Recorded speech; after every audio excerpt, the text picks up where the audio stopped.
انہی اللہ کی نشانیوں میں سے اللہ تعالیٰ نے بیان کیا کہ آسمانوں کو، زمین کو جو ہم نے پیدا کیا ہے تو ایسے ہی ہم نے مختلف زبانیں پیدا کی، مختلف رنگ کے لوگ پیدا کیے، مختلف طبقات پیدا کیے، اور جگہوں پر اللہ تعالیٰ نے بیان کیا کہ اللہ تعالیٰ اگر اللہ تعالیٰ چاہتا تو لوگوں کو ایک امت بنا دیتا، ایک مذہب پر کھڑا کر دیتا، ایک عقیدے اور ایک طریقے پر انہیں جما دیتا، لیکن اس نے ایسا نہیں کیا۔ اس نے ایسا کیوں نہیں کیا؟ اس لیے نہیں کیا کہ وہ چاہتا ہے کہ تمہیں آزمائے، وہ آزمانا چاہتا ہے۔ اتنے سارے طبقے ہمارے بیچ میں موجود ہیں، اتنی ساری تہذیبیں ہمارے بیچ میں موجود ہیں، اتنے سارے فرقے ہمارے بیچ میں موجود ہیں، یہ سب اللہ تعالیٰ کی نشانیاں ہیں۔ اتنی زبانیں ہمارے بیچ میں بولی جاتی ہیں، اتنے رنگ اور طور طریقے کے لوگ ہمارے بیچ میں موجود ہیں۔ اللہ تعالیٰ فرماتا ہے کہ یہ اللہ کی نشانیوں میں سے ہے، اور اللہ تعالیٰ چاہتا ہے کہ تمہیں آزمائے۔ ایک جگہ فرمایا اللہ تعالیٰ نے وَجَعَلْنَا بَعْضَكُمْ لِبَعْضٍ فِتْنَةً أَتَصْبِرُونَ وَكَانَ رَبُّكَ بَصِيرًا۔ اللہ تعالیٰ فرماتا ہے بعض کو ہم نے بعض کے لیے آزمائش بنا دیا۔ ہم آزمائش میں ہیں، ہمارے بیچ میں بہت سارے مذاہب کے لوگ ہیں، بہت سارے نظریات ہیں، بہت ساری فکریں ہیں۔ ان سارے افکار اور نظریات اور مذاہب کے بیچ میں ہم سب اللہ تعالیٰ کے امتحان میں بیٹھے ہوئے ہیں۔ ہم اسی امتحان میں اللہ تعالیٰ پوچھتا ہے، سوال کرتا ہے، اپنے کلام میں قرآن کے ذریعے سوال کرتا ہے کہ کیا تم صبر کرتے ہو؟ دیکھو صبر کرتے ہو، تم صبر کرتے ہو کہ نہیں کرتے؟ یہ دیکھو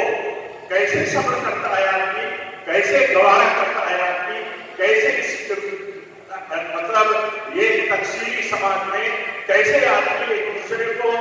دیکھتا ہے، چلتا ہے، اس کے ساتھ معاملات کرتا ہے، اور اس کے نظریے الگ ہیں، اس کے عقیدے الگ ہیں، اس کی تہذیب الگ ہے، اس کا رنگ و روپ الگ ہے، اس کی بولی چالی الگ ہے، اور اس کی برادریاں الگ ہیں۔ اللہ تعالیٰ فرماتا ہے کہ صبر کرتے ہو کہ نہیں، یہ تمہارے لیے آزمائش بنایا ہے قرآن نے۔ اسی لیے اگر غور کریں گے کہ یہ موضوع کوئی معمولی چیز نہیں ہے، یہ بہت اہم موضوع ہے، کیونکہ سماج میں عقیدے ہیں، اس سماج میں اتنی کثرت کے ساتھ نظریات اور مذاہب ہیں، تہذیبیں ہیں، یہ ہمارے لیے امتحان ہے۔ اور اللہ تعالیٰ نے فرمایا کہ وہ دیکھنا چاہتا ہے، وہ دیکھتا ہے کہ تم صبر کتنا کرتے ہو، ایک دوسرے کے تئیں تمہارے صبر کا رویہ اور معاملہ کتنا ہے۔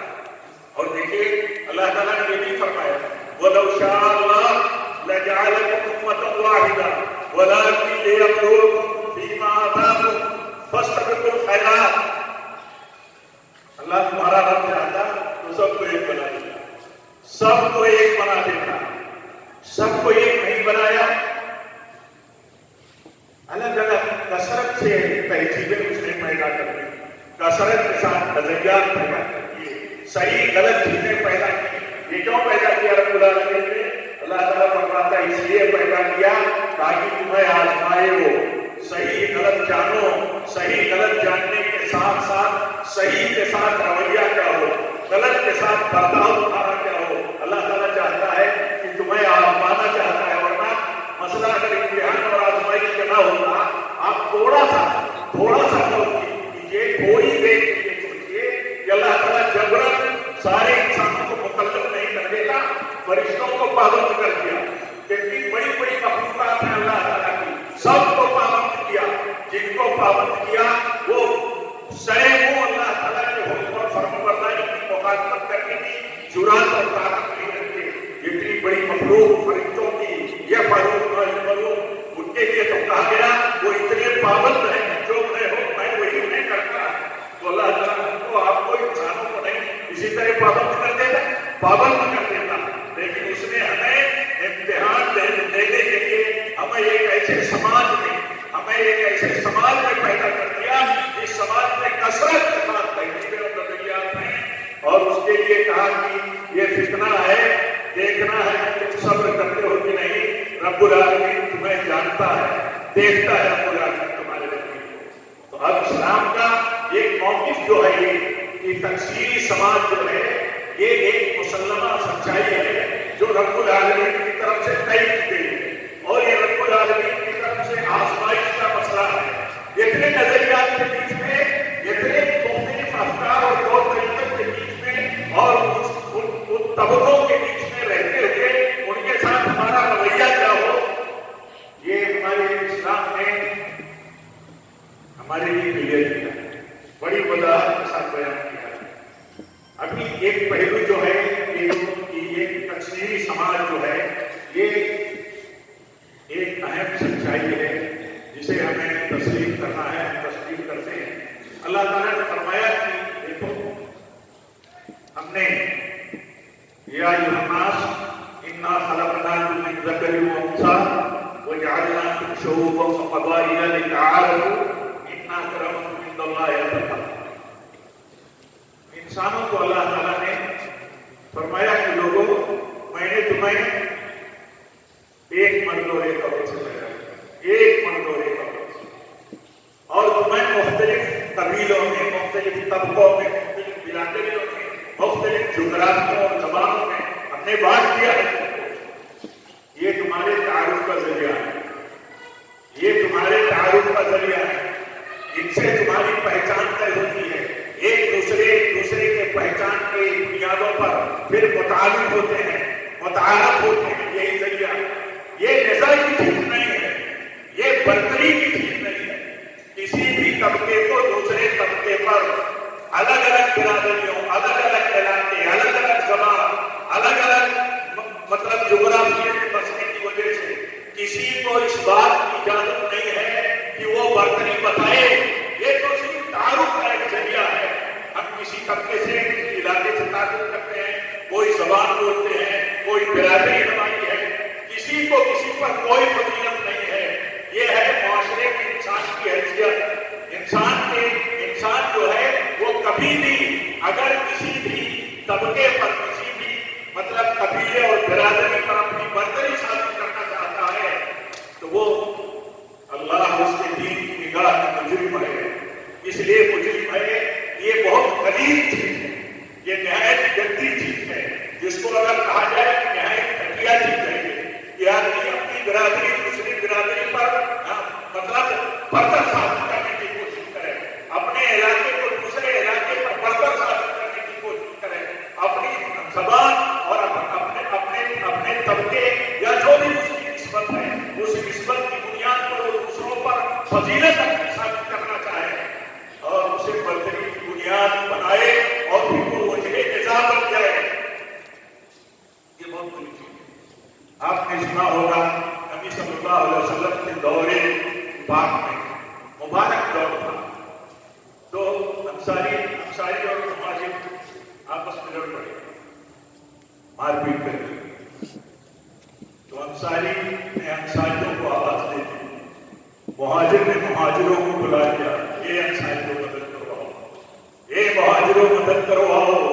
اللہ کے نبی صلی اللہ علیہ وسلم کو جب خبر ہوئی تو آپ نے فرمایا کہ نہایت گندی چیز، نہایت گندی چیز۔ بات جگہوں پر آپ کی روایتوں اور آپ کے بیان و سنت سے ملتا ہے کہ آپ نے فرمایا کہ یہ جاہلیت کی چیز ہے، جاہلیت۔ اسلام اور مسلمانوں کے نام اس کا کوئی تصور اگر ہے تو نہایت پستی کا، روایت بہت ساری برائیاں، بہت سارے خرافات، بہت سارے مطلب بدعقیدیاں اور عوام تصورات رائج ہو جاتے ہیں، چلے آتے ہیں اور آج ان کا دیوانہ رہتا ہے، جذباتی رہتا ہے، دین سے اس کا کوئی تعلق نہیں ہوتا۔ اسلام اور مسلمانوں کا، اسلام سے مسلمانوں کا کوئی تعلق نہیں رہنا چاہیے، وہ چیزیں جھل پڑتی ہیں۔ تو ایسے ہی اس کو اللہ کے نبی صلی اللہ علیہ وسلم نے جب چنا تو آپ نے کیا فرمایا، کسی معاشرے میں اس بات سے بچا نہیں جا سکتا ہے کہ کوئی تنازع نہ ہو جائے، کوئی جھگڑے نہ ہو جائے، کوئی ماحول خراب نہ ہو جائے کسی موڑ پر جا کر کے، تو وہاں کیا حکم اور ہدایت ہے، وہاں حکم اور ہدایت ہے۔ آپ نے فرمایا تمہارا کام تو یہ تھا کہ جس کے ساتھ زیادتی ہو گئی اس کی ہمدردی میں کھڑے ہوتے اور جس کی طرف سے زیادتی ہو گئی اس کو تنبیہ کرتے اور سمجھاتے۔ تم نے یہ کیا اس معاشرے میں جو انصار اور مہاجرین کی پہچان ہے، ایک ایسے معاشرے میں جہاں انصار موجود ہیں، مہاجرین موجود ہیں، ان کو تم دھڑا بندی کے حیثیت سے استعمال کرنا